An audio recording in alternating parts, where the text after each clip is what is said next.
A summit meant to calm the world ended with more questions than answers. Congress failed to shut down a war that may already be over the legal deadline, and Cuba says it has run out of fuel, while Washington talks about humanitarian assistance.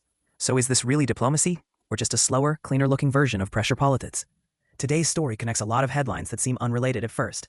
Trump's meeting with Xi in Beijing, the renewed fight over the war with Iran, the latest twist in US-Cuba tensions, and the way the media keeps describing all of it as if these are separate files on separate desks. They're not. Taken together, they show a Washington that keeps reaching for leverage, keeps testing legal limits, and keeps calling the result stability whenever the explosions haven't started yet. If you're getting value from this kind of breakdown, hit the like button and subscribe so you don't miss what's next. The first thing worth noticing is how differently this summit was framed, depending on which outlet you read. One version says Trump and Xi left Beijing with a stabilized relationship. Another says the trip produced no real breakthroughs, and both can be true at the same time. Trump came home talking about how he and Xi covered a lot of ground. He said they discussed Iran, trade, and Taiwan in detail. But when reporters pressed him on whether the United States would defend Taiwan if China moved on the island, he didn't give a straight answer. That silence matters more than the polished language around it. Why? Because Taiwan is not just some side issue tucked into the Asia section. It is one of the main pressure points in US-China relations. And Trump saying he might decide later on a major arms package, while also calling it a war 9,500 miles away, tells you he understands the basic problem. Once you ship weapons, issue guarantees, and posture militarily, you are no longer standing at the edge of the conflict. You're helping define it. The coverage around the summit also makes a big deal out of warmth. Red carpets, friendly remarks, big smiles. A lot of that is real diplomacy theater, and Beijing is very good at it. But the harder question is whether any of this changed the underlying collision course. The answer, at least so far, looks like no. Trump said he and Xi talked about Iran, and that both leaders do not want Iran to have a nuclear weapon. Fine, that's the easy part. But Reuters and CNN both pointed out that there were no concrete deliverables, no big trade breakthroughs confirmed by Beijing, and no clear sign that China is going to come in and solve the Iran crisis for Washington. That's important, because a lot of the headlines imply Trump is somehow working the phone to keep the peace. The deeper reality is that the US is asking China to help manage fallout from a conflict Washington and Israel helped ignite. That is a very different thing. And there's another layer the coverage glosses over.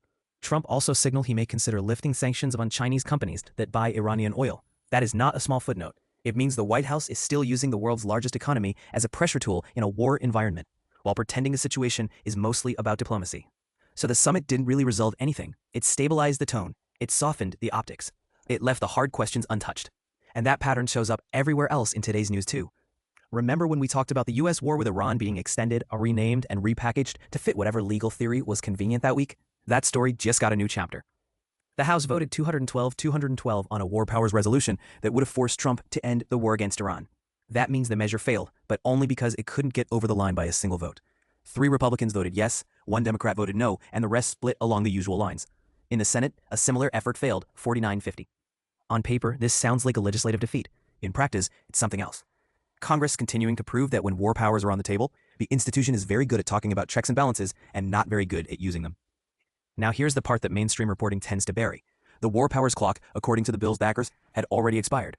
The administration reportedly claims the ceasefire paused the timer, but the blockade remains in place. US forces have attacked commercial ships and bombed Iranian ports, and the conflict has not actually ended in any meaningful sense. That distinction matters. A ceasefire on a headline does not magically erase hostilities at sea. A pause in large-scale bombing does not erase a blockade. And yet the administration is allegedly even considering a new name for the operation, because if you call it something different, maybe you can pretend it's a different legal event. That is not serious governance. That is paperwork warfare.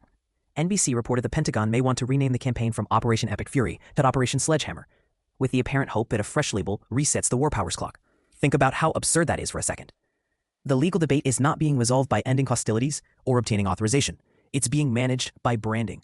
This is exactly the kind of detail that gets lost when coverage stays too close to official language.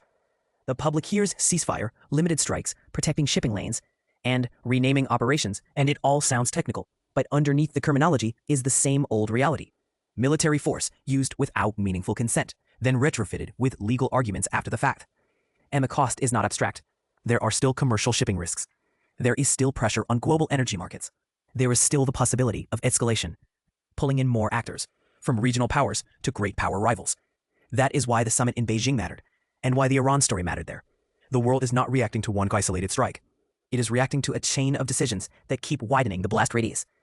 The official line is that the US is trying to restore deterrence.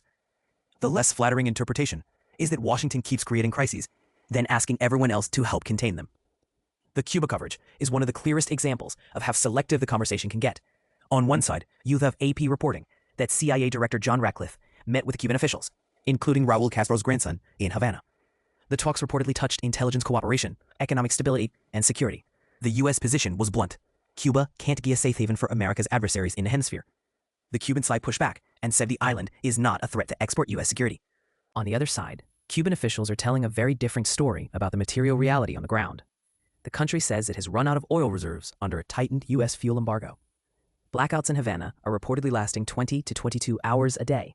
The grid is collapsing. Food spoils when refrigerators stop working. Work hours shrink. Entire eastern provinces lose power.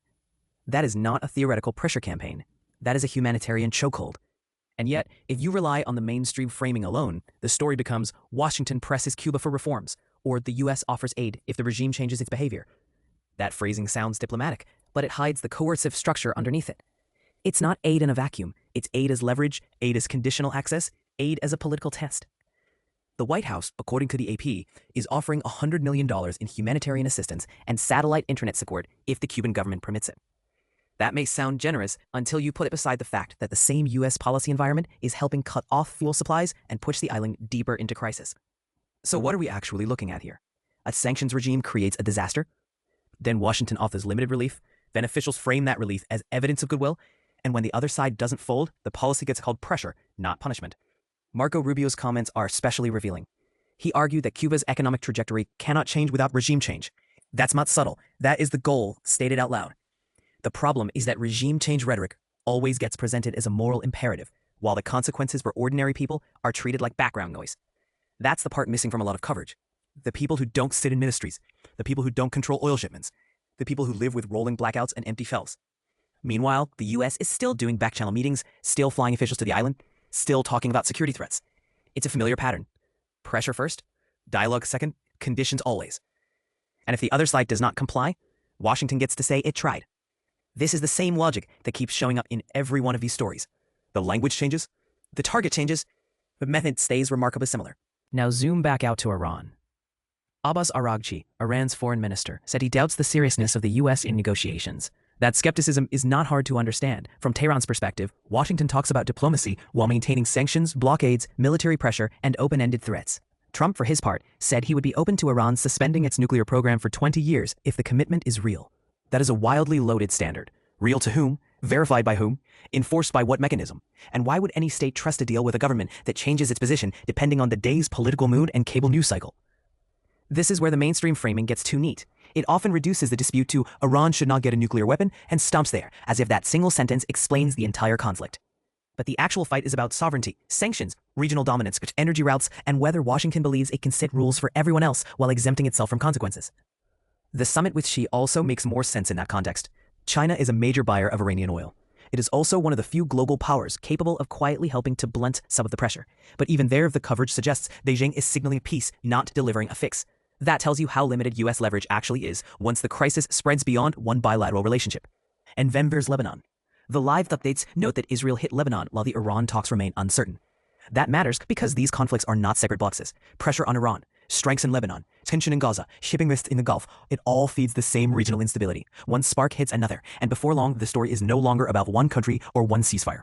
It becomes a chain reaction. That's why the phrase restoring stability should be treated carefully. Stability for whom? Stability for the governments making decisions? Stability for oil markets? Stability for the people getting bombed, blockaded, or blacked out? Those are not the same thing. What ties all of today's headlines together is not peace, it's management.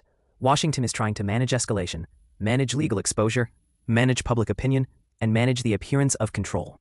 But managing a crisis is not the same as solving it. And the more the public is told that these moves are necessary, inevitable, or purely defensive, the less room there is to ask a basic question. If the situation keeps getting worse after every stabilizing measure, who exactly is being stabilized? Strip away the rhetoric and a pattern emerges. The U.S. keeps using sanctions as if they are cost-free. It keeps treating military pressure as if it doesn't count as war unless someone formally declares it. It keeps calling negotiations a success even when no real deal exists. And it keeps asking the public to accept that faraway conflicts are both essential and manageable at the same time. That combination is exactly why these stories keep coming back. The headlines change, but the machinery behind them does not. Trump's Beijing trip produced warmer optics than actual results. The US and China talked about Iran and Taiwan, but major disputes remain unresolved. Congress came within a single vote of forcing an end to the war with Iran, which shows how politically fragile the conflict is. The administration appears to be playing legal word games instead of ending hostilities. Cuba's blackout crisis is being driven by policy choices, not just bad luck or mismanagement. A lot of mainstream coverage highlights diplomacy while downplaying coercion, sanctions, and the human cost. The bigger lesson from today is simple. When the same governments keep creating the pressure, then selling themselves as the solution, you have to read past the headlines. If this breakdown helped connect the dots, hit like, subscribe, and drop a comment with the story you think got the least honest coverage today. And keep an eye on the next update, because the Iran fight, the Taiwan tension, and the Cuba pressure campaign are all moving at the same time.